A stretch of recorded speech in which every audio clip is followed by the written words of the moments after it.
ஆண்டவரும் இரட்சகருமாய் இயேசு கிறிஸ்துவின் நாமத்தினாலே இந்த தொலைக்காட்சி நேயர்கள் யாவரையும் எங்களது புதிய சுவிசேஷ கிறிஸ்தவ திருசபையின் சார்பாக வழங்கும் மகிமையின் சுவிசேஷ பேரொளி என்கிற நிகழ்ச்சிக்கு உங்களை அன்போடு வருக வருக என்று வரவேற்கிறேன். கடந்த நாட்களிலே நாங்கள் உங்கள் மத்தியில் கொடுக்கிற இந்த செய்தியின் மூலமாக திரளான மக்கள் ஆசீர்வாதத்தை பெற்று கொண்டீர்கள் என்று நாங்கள் நம்புகிறோம். ஆக இந்த செய்தியை பார்க்கிறவர்கள் மற்றவர்களுக்கு இதை அறிவித்தால் நலமாக இருக்கும் என்று நான் உங்களுக்கு வேண்டிக் கொள்கிறேன். இந்த நாளிலும் கூட உங்கள் மத்தியில் இயேசு பயப்படாதே, நான் முந்தினவரும் பிந்தினவருமாய் இருக்கிறேன், உயிருள்ளவருமாய் இருக்கிறேன் என்கிற ஒரு தலைப்பில் உங்கள் மத்தியில் செய்தியை பகிர்ந்து கொள்ள விரும்புகிறேன்.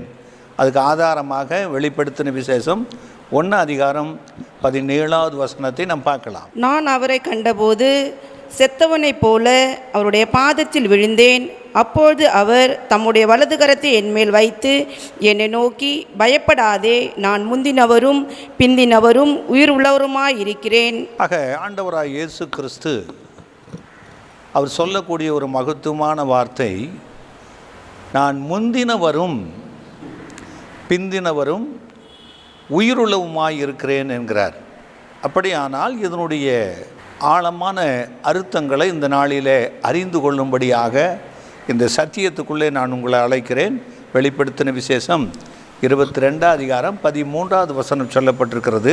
நான் அல்பாவும் ஒமேகாவும் ஆதியும் அந்தமும் முந்தினவரும் பிந்தினவருமாய் இருக்கிறேன். இயேசு கிறிஸ்து சொல்லுகிறார், இதோ நான் அல்பாவும் ஒமேகாவும் ஆதியும் அந்தமுமாயிருக்கிறேன், முந்தினவரும் பிந்தினவருமாயிருக்கிறேன் என்று திருவுளம் பற்றுகிறார். அல்பா என்றால் ஆரம்பம், ஒமேகா என்றால் முடிவு. அதுக்கு அர்த்தம்தான் சொல்லியிருக்கிறார், ஆதியும் அந்தமுமாயிருக்கிறேன் என்று. முந்தினவரும் பிந்தினவருமாயிருக்கிறேன். யார் இந்த முந்தினவர், யார் இந்த பிந்தினவர் என்பதை குறித்து வேதத்தில் சொல்லப்பட்ட நல்ல ஆதாரங்களை உங்கள் மத்தியில் வைக்க விரும்புகிறேன். ஏசாயா 41 நான் அதை செய்து நிறைவேற்றி ஆதி முதற்கொண்டு தலைமுறைகளை வரவழைக்கிறவர் யார்? முந்தினவராயிருக்கிற கர்த்தராகிய நான் தானே, பிந்தினவர்களோடும் இருப்பவராகிய நான் தானே. ஆக ஆதி முதற்கொண்டு தலைமுறைகளை வரவழைக்கிறவர் யார்? முந்தினவராயிருக்கிற கர்த்தராகிய நான் தானே என்று, பிந்தினவர்களோடும் இருப்பவராகிய நான் நானே என்று சொல்கிறார். அன்பு தேவனுடைய பிள்ளைகளே, ஆதி முதற்கொண்டு தலைமுறைதோறும் வரவழைக்கிறவராகிய கர்த்தர், அவர் முந்தினவராயிருக்கிறேன் என்று கர்த்தர் தன்னுடையதான மேன்மையான தத்துவத்தை நம்மத்திலே எடுத்து காண்பிக்கிறார். ஆக முந்தினவர் யார் என்று அவர் தன்னை சொல்லி இருப்பதினாலே ஏசாயா 44:5-6 நாம் இந்த வார்த்தைகளுக்குள்ளே கடந்து போகலாம். ஒருவன் நான் கர்த்தர் உடையவன் என்பான், ஒருவன் யாக்கோபின் பெயரை தரித்து கொள்வான், ஒருவன் நான் கர்த்தருடையவன் என்று கையெழுத்து போட்டு இஸ்ரவேலின் நாமத்தை தரித்து கொள்வான். நான் முந்தினவரும் நான் பிந்தினவரும் தானே, என்னை தவிர தேவன் இல்லை என்று இஸ்ரவேலின் ராஜாவாகிய கர்த்தரும் சேனைகளின் கர்த்தராகிய அவனுடைய மீட்பரும் சொல்லுகிறார். ஆக ஒருவன் இஸ்ரவேலின் தேவன் என்றும் வேறொருவர் யாக்கோப்பின் தேவன் என்றும் பல விதத்தில் அவர் ராஜாதி ராஜாவாக சொல்லக்கூடியவராக இருக்கிறார். ஆனால் அவர் தன்னை என்ன அறிமுகப்படுத்தி கொள்ள விரும்புகிறார்? முந்தினவரும் நான் பிந்தினவருமாய் இருக்கிறேன், என்னை தவிர தேவன் இல்லை என்று இஸ்ரவேலின் ராஜாவாகிய கர்த்தர் சொல்லுகிறார். ஆக இஸ்ரவேலின் ராஜாவாகிய கர்த்தர் முந்தினவர் என்று தன்னை அறிமுகப்படுத்தி கொள்கிறார்.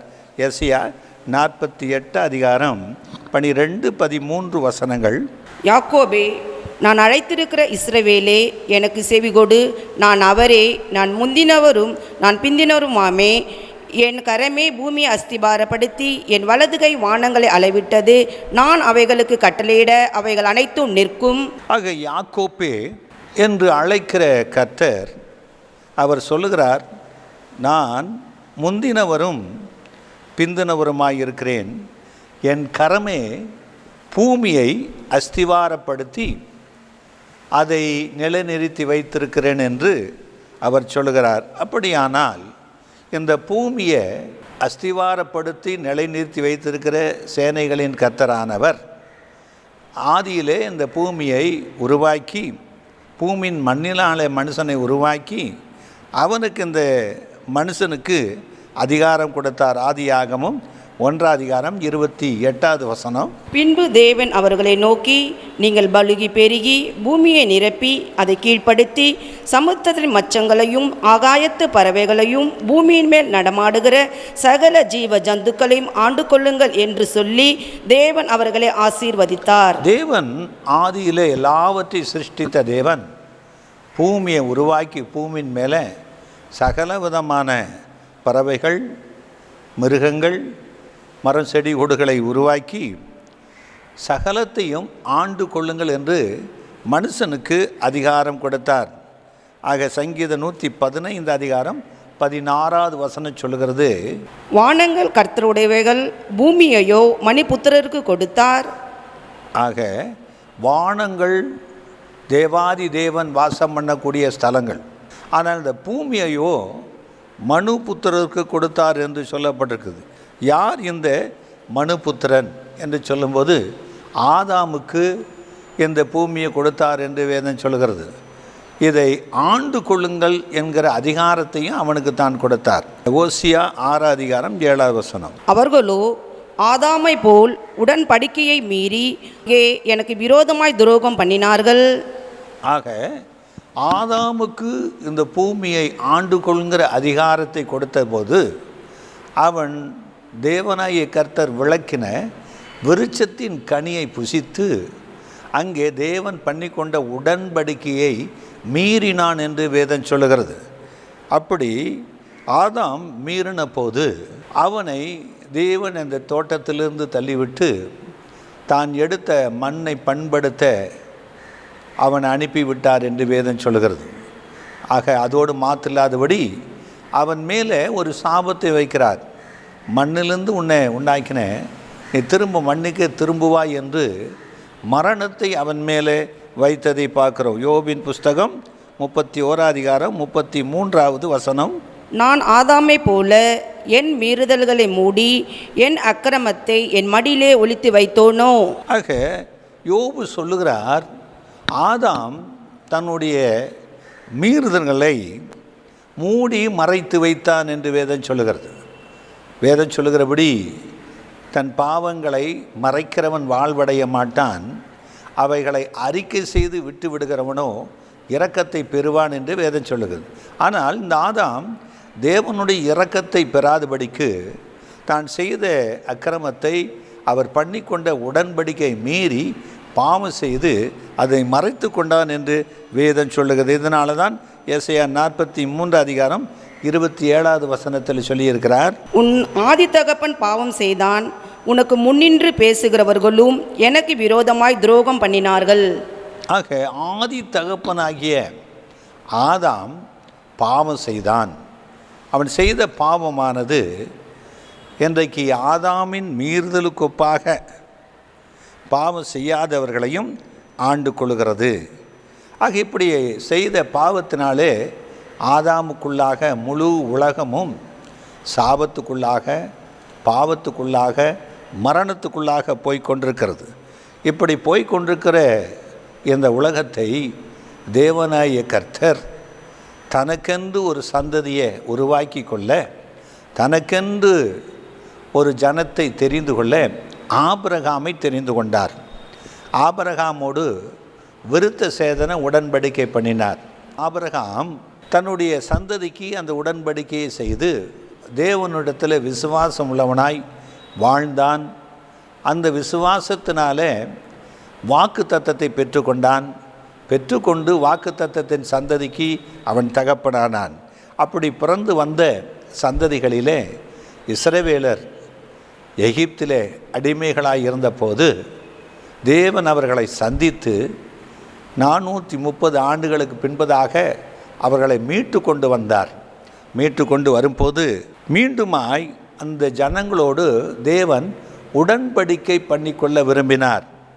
ஆக எப்படிப்பட்ட உடன்படிக்கை? யாத்திராகமம் 34 அதிகாரம் 27, 28 வசனங்களை நாம் வாசிக்கலாம். பின்னும் கர்த்தர் மோசேயை நோக்கி, இந்த வார்த்தைகளை நீ எழுது, இந்த வார்த்தைகளின்படியே உன்னோடும் இஸ்ரவேலோடும் உடன்படிக்கை பண்ணினேன் என்றார். அங்கே அவன் அப்பம் புசியாமலும் தண்ணீர் குடியாமலும் இரவும் பகலும் 40 நாள் கர்த்தரோடு இருந்தான். அவன் 10 கற்பனைகளாகிய உடன்படிக்கையின் வார்த்தைகளை பலகையில் எழுதினான். ஆக மோசேயானவன் தேவனால் தெரிந்து கொள்ளப்பட்ட மத்தியஸ்தனாக அவனை அழைத்து இஸ்ரவேல் ஜனங்களை மீட்கும்படியாக அவனை அனுப்பினார். பலத்த கரத்திலே இஸ்ரவேல் ஜனங்கள் எகிப்தின் அடிமைத்தனத்திலிருந்து மீட்டு கொண்டு வந்து எந்த ஓரேப்புங்கிற இடத்துல தேவ பர்வதத்தில் மோசேயை கர்த்தர் சந்தித்தாரோ அதே தேவ பர்வதத்தில் அவனோடும் அந்த ஜனங்களோடும் ஒரு உடன்படிக்கை பண்ணுகிறார். எப்படிப்பட்ட உடன்படிக்கை என்றால், அவர்களுக்கு 10 கட்டளைகளை அதோடு சேர்ந்து நியாயங்களையும் அவர் எழுதி அவர்கள் கையிலே கொடுத்தார் என்று வேதம் சொல்லுகிறது. உபாகமம் 31 அதிகாரம் 24. மோசே இந்த நியாயப்பிரமாணத்தின் வார்த்தைகள் முழுவதையும் ஒரு புஸ்தகத்தில் எழுதி முடித்த பின்பு, ஆக மோசே ஒரே பர்வதத்தில் 40 நாள் இரவும் பகலும் புசியாமலும் குடியாமலும் இருக்கும்போது அவனுக்கு தேவனுடைய கர்த்தர் கைகளினால் எழுதின 10 கட்டளைகளாகிய பலகையை அவனுக்கு கொடுத்தார். அதோடு மாத்திரமில்லாதபடி இஸ்ரவேல் ஜனங்கள் தேவனோடு உடன்படிக்கை பண்ணும்படியாக அவர்களுக்கு ஒரு பிரமாணத்தை கொடுத்தார். தேவனுடைய நியாயங்களையும் நீதிகளையும் கட்டளைகளையும் அவர்கள் கை கொள்ள வேண்டும். அந்த கட்டளைகள் நீதிகளிலே தேவனாகிய கர்த்தரிடத்தில் முழு இருதயத்தோடும் முழு ஆத்துமாவோடும் முழு மனதோடும் முழு பலத்தோடும் அன்பு கூறுவாயாக. அப்படி அன்பு கூறுவது என்ன என்பதை அவர் தேவனுடைய சன்னிதானத்தில் ஆராதனை முறைமைகளினாலே, பாவ பரிகாரத்துக்குரிய பலிகளினாலே, தேவனுக்கு செலுத்தக்கூடிய காணிக்கைகளினாலே அவரிடத்தில் அன்பு கூற வேண்டும். அதோடு மாத்திராதபடி தேவனுடைய நீதியை நியாயங்களாக அவர்களுக்கு கொடுத்தார். அந்த நியாயம் பிரமாணமாக கொடுக்கப்பட்டது. அந்த நியாயம் பிரமாணத்தை மீறக்கூடியவர்களுக்கு தேவனுடைய கோபாக்கினை, தேவனுடைய தீர்ப்பு எப்படி இருக்கும், அதை நிறைவேற்றக்கூடியவர்களுக்கு எப்படி ஆசீர்வாதம் இருக்கும் என்று மோசேக்கு 40 நாட்கள் மலையிலே நியாய பிரமாணத்தை அவர் எழுதி கொடுத்தார் என்று வேதம் சொல்லுகிறது. ஆகவே இந்த இஸ்ரவேல் ஜனங்களோடு அவர் இந்த முதலாவது உடன்படிக்கையை சீனாய் மலையிலே ஓரேப்பிலே அவர் கொடுத்தார் என்று வேதம் சொல்லுகிறது. ஆக உபாகமும் 8 அதிகாரம் 11வது வசனம், உன் தேவனாகிய கர்த்தரை மறவாதபடிக்கு நான் இன்று உனக்கு விதிக்கிற அவருடைய கற்பனைகளையும் நியாயங்களையும் கட்டளைகளையும் கை கொள்ளாமல் போகாதபடிக்கு எச்சரிக்கையாயிரு. ஆமாம், தேவனாகிய கர்த்தர் அந்த மலையிலே மோசே மூலமாய் கொடுத்திருக்கிற கற்பனைகளையும் நியாயங்களையும் கட்டளைகளையும் கை கொள்ளாமல் போகக்கூடாதபடிக்கு எச்சரிக்கையாயிருங்கள். ஏனென்றால் இது தேவன் மனுஷனோடு பண்ணக்கூடிய உடன்படிக்கை.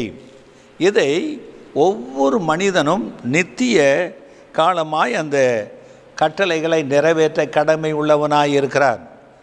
ஆகவே இப்படிப்பட்ட கட்டளைகளை அவர்களுக்கு அவர் கொடுத்திருக்கிறார். அது முதலாவது உடன்படிக்கை என்று வேதம் சொல்கிறது. இந்த உடன்படிக்கையானது, இந்த கட்டளைகளானது எசேக்கியேல் 20 அதிகாரம் 25வது வசனம் சொல்லுகிறது, ஆகையால் நன்மைக்கு ஏதுவல்லாத கட்டளைகளையும் ஜீவனுக்கு ஏதுவல்லாத நியாயங்களையும் நான் அவர்களுக்கு கொடுத்தேன். ஆக இந்த கட்டளைகளும் நியாயங்களும் பிரமாணங்களும் மனிதனுக்கு நன்மை உண்டாகுமா என்று பார்க்கும்போது அந்த கட்டளைகளினாலே நியாயங்களினாலே பிரமாணங்களினாலே எந்த மனுஷனும் தேவனிடத்தில் நீதிமான்களாக கூடாது இருந்தது.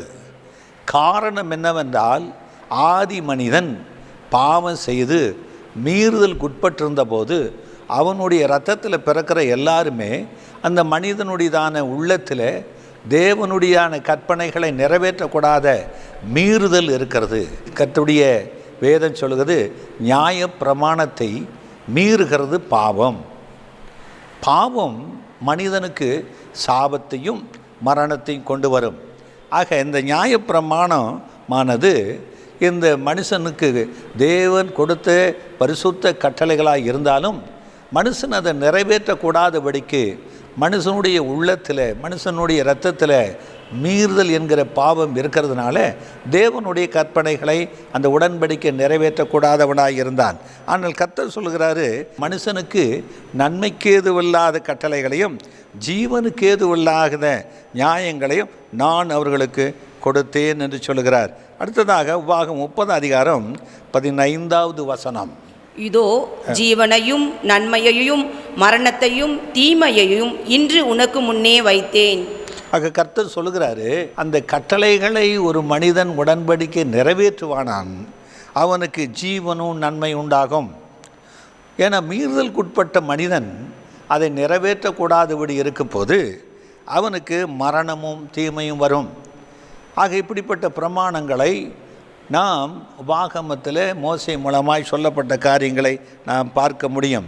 காரணம் என்னவென்றால், ஆக அந்த கட்டளைகளினாலே இஸ்ரவேல் ஜனங்கள் அநேக முறை மீறலுக்குட்பட்டு தேவனுடைய கோபத்துக்குள்ளாகி தேசங்கள் சிதறடிக்கப்பட்டிருக்கிறது, ஜனங்கள் சிதறடிக்கப்பட்டிருக்கிறார்கள், தேவனுடைய கோபம் அவர்களை வட்சித்து போட்டிருக்கிறது.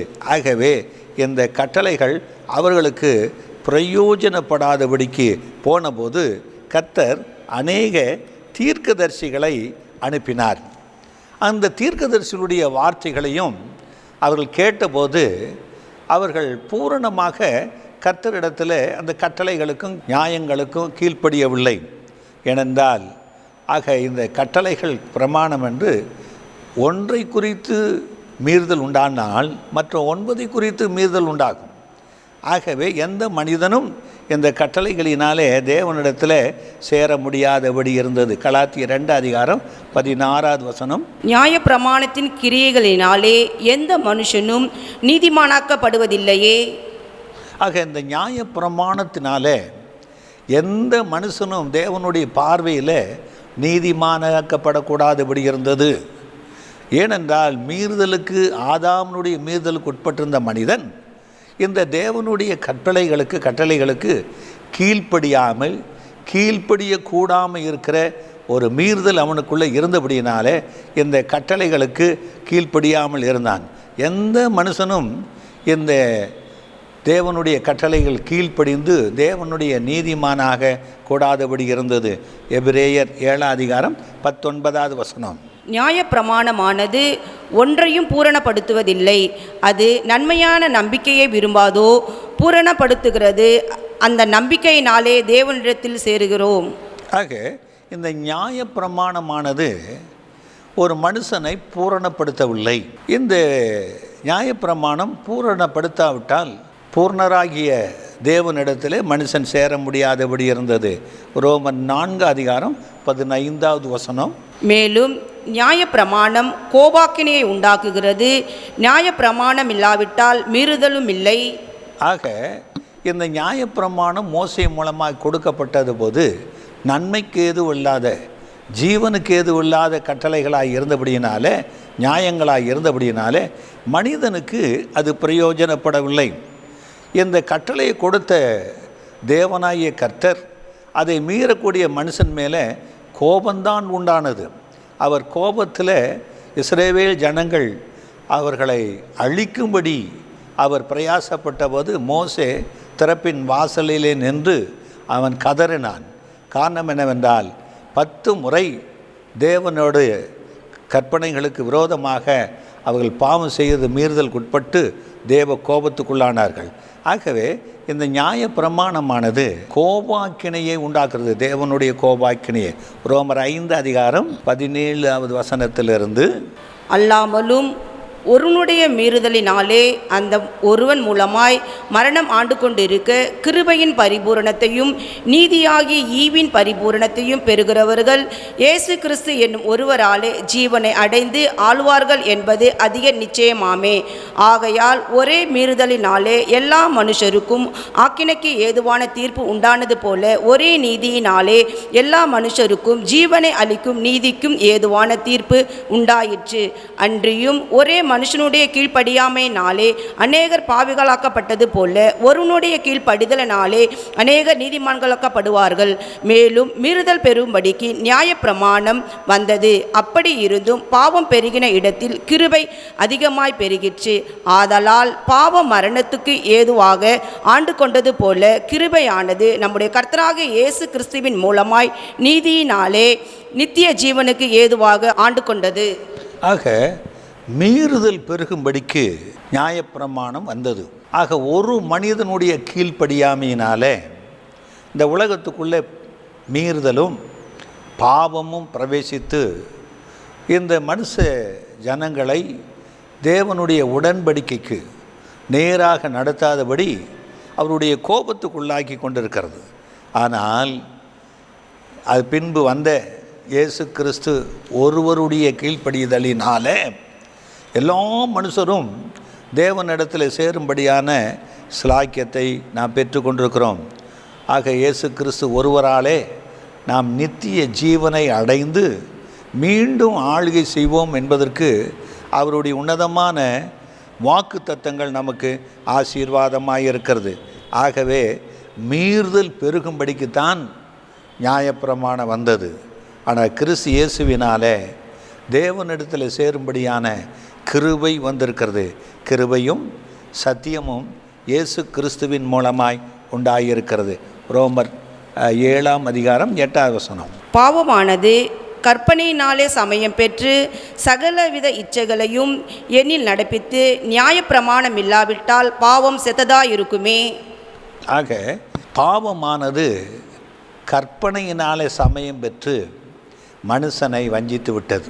ஆக இந்த பாவம் மனிதனை மீறுதலுக்குட்படுத்தி தேவ கோபத்துக்குள்ளாக நடத்தி கொண்டிருக்கிறது. ஆனால் அதுக்கு பின்பு கிறிஸ்து இயேசு இந்த பாவ மன்னிப்பை கொண்டு வந்து தேவனிடத்தில் சேரும்படியான ரட்சிப்பை கொடுத்திருக்கிறார். எபிரேயர் 9:15, 16, 17 ஆகையால் முதலாம் உடன்படிக்கையின் காலத்திலே நடந்த அக்கிரமங்களை நிவர்த்தி செய்யும் பொருட்டு அவர் மரணமடைந்து அழைக்கப்பட்டவர்கள் வாக்குத்தத்தம் பண்ணப்பட்ட நித்திய சுதந்திரத்தை அடைந்து கொள்வதற்காக புது உடன்படிக்கையின் மத்தியஸ்தராயிருக்கிறார். ஏனென்றால் அங்கே மரணாசனம் உண்டோ, அங்கே அந்த சாசனத்தை எழுதுவதனுடைய மரணமும் உண்டாக வேண்டும். எப்படியெனில் மரணம் உண்டான பின்பே மரணாசனம் உறுதிப்படும். அதை எழுதினவன் உயிரோடு இருக்கையில் அதற்கு பலன் இல்லையே. இந்த முதலாம் உடன்படிக்கை மோசேயின் மூலமாக ஓரேப் மலையிலே கொடுக்கப்பட்டது மனிதனுக்கு ஜீவனை கொடுக்கறதல்ல, தேவனுடைய கோபாக்கினைக்கு ஏதுவாக, மீறுதலுக்கு ஏதுவாக. ஆக இந்த நியாயப்பிரமாணம் தேவனிடத்தில் சேரக்கூடாத, பூரணத்துக்குள்ளே நடத்தக்கூடாததாக இருந்தது. இந்த முதலாம் உடன்படிக்கை நடந்த அக்கிரமங்களை நிவர்த்தி செய்யும்படியாக ஆக இயேசு கிறிஸ்து இந்த பூமியில் வந்து அவர் இந்த முதலாம் உடன்படிக்கையை நீக்கி போட்டு புது உடன்படிக்கையை அவர் செய்யும்படி இயேசு கிறிஸ்து இந்த பூமிக்கு வந்திருக்கிறார். எபிரேயர் 7:18. முந்தின கட்டளை பலவீனம் உள்ளதும் பயனற்றதுமாய் இருந்தது நிமித்தம் மாற்றப்பட்டது. ஆக இந்த முந்தின கட்டளை தேவனாகிய கர்த்தர் சீனாய் மலையிலே கொடுத்தார். இந்த கட்டளையும் பிரமாணங்களும் நிறைவேற்றும்படி ஒரு மனிதனாலும் முடியவில்லை. ஆக இவைகளையெல்லாம் நிறைவேற்றி தீரும் வரைக்கும் நியாய பிரமாணமானது ஒரு எழுத்தாகிலும் எழுத்தின் உறுப்பாகிலும் ஒளிந்து போகாது. யாராவது ஒரு மனிதன் இந்த பிரமாணத்தை நிறைவேற்றித்தான் ஆக வேண்டும். அதுவரைக்கும் மனிதனை இந்த பிரமாணம் உடன்படிக்கை ஆண்டு கொண்டிருக்கிறது. இந்த ஆண்டு கொண்டிருக்கிற இந்த பிரமாணத்தை எழுதினவராகிய தேவனாகிய கர்த்தர் இந்த பூமியில் அவர் மனுஷனாக வந்து அதை தானே தன்னுடைய சரீரத்தில் நிறைவேற்றும்படியாக சித்தமுள்ளவராயிருந்தார். ஆக முந்தின உடன்படிக்கைக்குரிய கர்த்தர் முந்தினவராயிருந்தவர் பிந்தி கிறிஸ்து இயேசுவுக்குள்ளாக பிறந்து வந்து அவருடைய மாம்ச சரீரத்தினால எழுதப்பட்ட அந்த உடன்படிக்கையை அழித்து ஒழித்து புது உடன்படிக்கை ஏற்படுத்த அவர் சித்தமுள்ளவராயிருந்தார். ஏன்னா எழுதினவர் உயிரோடு இருக்கும் அளவும் அந்த எழுதினவருடையதான பிரமாணங்களுக்கு ஜீவன் இருந்து கொண்டு இருக்கும். அவர் மரித்த பின்பு அது முடிவுக்கு வரும். இயேசு கிறிஸ்து தன்னுடைய சரீரத்தில் முந்தின உடன்படிக்கைக்குரியவராக கர்த்தருங்கிற நிலையில் அவர் மரித்து அது முடிவுக்கு கொண்டு வந்து அவர் வேறொரு பிரமாணத்தை அவர் எடுத்து கொடுக்க அவர் விருப்பமுள்ளவராக இருந்தார். முந்தின கட்டளை பலவீனம் உள்ளதாக இருந்ததுனால அது மாற்றப்பட்டது. எபிரேயர் 8:13 புது உடன்படிக்கை என்று அவர் சொல்லுகிறதினாலே முந்தினதை பழமை ஆக்கினார். பழமையானதும் நாள் பட்டதுமாயிருக்கிறது, உருவழிந்து போக காலம் சமீபித்திருக்கிறது. ஆக முந்தின இந்த கட்டளையை, பழமையான கட்டளையை, அது உருவழிந்து போகும் காலம் கிறிஸ்து இயேசு சரீரத்தில் அந்த நியாயப்பிரமாணத்தின் நீதிகளை நிறைவேற்றி தேவனாகிய கர்த்தர் கொடுத்த கற்பனைகளை நிறைவேற்றி முடித்து அதை முடிவுக்கு கொண்டு வந்துட்டு மீண்டும் ஒரு புதிய நியாயங்களை கொடுக்க அவர் சித்தமுள்ளவராக இருக்கிறார். ரோமர் 10:4 விசுவாசிக்கிற எவனுக்கும் நீதி உண்டாகும்படியாக கிறிஸ்து நியாயப்பிரமாணத்தின் முடிவாயிருக்கிறார். ஆக விசுவாசிக்கிற மக்களுக்கு இந்த புதிய பழைய உடன்படிக்கை நியாயப்பிரமாணமானது கிறிஸ்துவின் சரீரத்தில், அவர் சரீரத்தில் முடிவுக்குள்ளே கொண்டு வந்துட்டு ஒரு புது ஆரம்பத்தை நம்ம கொடுத்திருக்கிறார். கிறிஸ்து நியாயப்பிரமாணத்தின் முடிவாய் இருக்கிறார். ரோமர் 13:10 அன்பானது பிறனுக்கு பொல்லாங்கு செய்யாது, ஆதலால் அன்பு நியாயப்பிரமாணத்தின் நிறைவேறுதலாய் இருக்கிறது. ஆக இந்த ஆண்டவராக இயேசு கிறிஸ்து அவர் பூமியில் எல்லா மனுஷரிடத்தில் வைத்திருக்கிற அன்பினாலே இந்த நியாயப்பிரமாண நீதிகளை அன்பு நிறைவேற்றினதுனால, அன்பு அதை நிறைவேற்றி முடித்ததுனால இயேசு கிறிஸ்து அது நியாயப்பிரமாணத்தை முடிவு கொண்டு வந்திருக்கிறார். அந்த பழைய உடன்படிக்கையானது அது முடிவுக்கு வந்தது. கலாத்தியர் 5:14 உன்னிடத்தில் நீ அன்பு கூறுவது போல பிறனிடத்திலும் அன்பு கூறுவாயாக என்கிற இந்த ஒரே வார்த்தையினாலே நியாயப்பிரமாணம் முழுவதும் நிறைவேறும். ஆக உன்னிடத்தில் நீ அன்பு கூறுவது போல பிறனிடத்தில் அன்பு கூறுவாயாக என்கிற ராஜரீக பிரமாணமாகிய இயேசு கிறிஸ்துவின் கற்பனை ஒன்றை கொடுத்து அந்த அன்பினாலே நியாயப்பிரமாணத்தை முடிவுக்கு கொண்டு வர நிறைவேற்றி முடித்தார். ஆக கலாத்தியர் 3:11, 12, 13 நியாயப்பிரமாணத்தினாலே ஒருவனும் தேவனிடத்தில் நீதிமான் ஆகிறதில்லை என்பது வெளியரங்கமாயிருக்கிறது. ஏனெனில் விசுவாசத்தினாலே நீதிமான் பிழைப்பான் என்று எழுதி இருக்கிறதே. நியாயப்பிரமாணமோ விசுவாசக்குரியதல்ல, அவைகளை செய்கிற மனுஷனே அவைகளால் பிழைப்பான். மரத்திலே தூக்கப்பட்ட எவனும் சபிக்கப்பட்டவன் என்று எழுதியிருக்கிறபடி கிறிஸ்து நமக்காக சாபமாகி நியாயப்பிரமாணத்தின் சாபத்திற்கு நம்மை நீங்களாக்கி மீட்டு கொண்டார். ஆக கிறிஸ்து இயேசு தன்னுடைய மாம்ச சரீரத்தில் அடைந்த மரணத்தினாலே இந்த நியாயப்பிரமாணம் கொண்டு வருகிற கோபாக்கினையாகிய சாபத்தை, பாவத்தை, மரணத்தை அவர் சிலுவையிலே தன்னுடைய சரீரத்தில் முடிவுக்கு கொண்டு வந்து நாம் அவர் சிலுவையில் சிந்தின இரத்தத்தின் மூலமாய் நமக்கு அந்த சாபத்திலிருந்து மீட்டெடுத்து புது உடன்படிக்கைக்குரிய அவர் இரத்தத்தினாலே நம்மை மீட்டு கொண்டு நமக்காக அவர் காத்து கொண்டு இருக்கிறார். ஆக கிறிஸ்து இயேசு சிலுவையில் சிந்தின இரத்தத்தின் மூலமாய் புது உடன்படிக்கையை நமக்கு ஏற்படுத்தி இருக்கிறார். 1 கொரிந்தியர் 15:47 முந்தின மனுஷன் பூமியிலிருந்து உண்டான மண்ணானவன், இரண்டாம் மனுஷன் வானத்திலிருந்து வந்த கர்த்தர். ஆக முந்தின மனுஷனுக்குள்ளே இருக்கிற சாபம் முடிவுக்குள்ளே வர வேண்டுமானால் முந்தினவராகிய தேவனாகிய கர்த்தருடைய நியாயப்பிரமாணம் நிறைவேற்றப்பட வேண்டும்.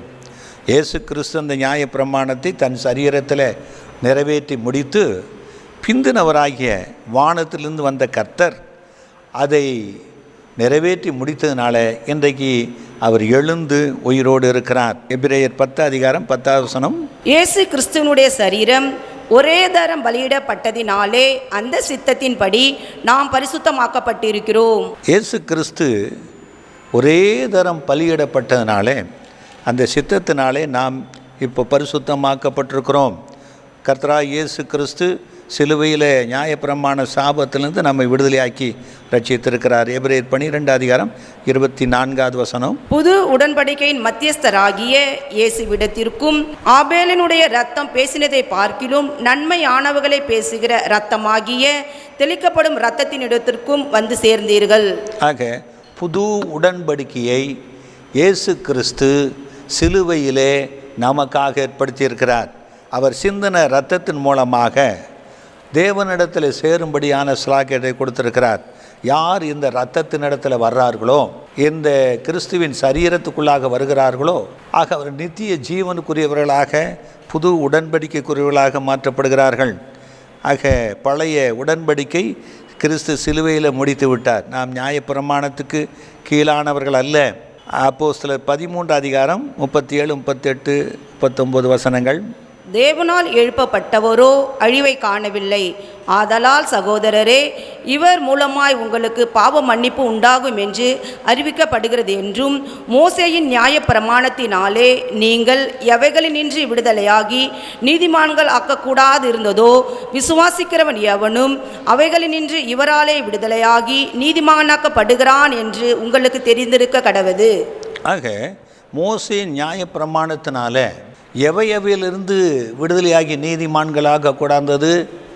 மீறுதலிலிருந்து, பாவத்திலிருந்து, சாபத்திலிருந்து, மரணத்திலிருந்து, இன்னும் சொல்லப்போனால் நியாயப்பிரமாணத்தில் சொல்லப்பட்ட எல்லாம் அழிவிலிருந்து, வியாதியிலிருந்து, துன்பத்திலிருந்து விடுதலையாக கூடாதபடி மனிதன் வாழ்ந்து கொண்டிருந்தானோ, காலாகாலமாய் யுக யுகமாய் அந்த சாபத்துக்குள்ளே இருந்தானோ.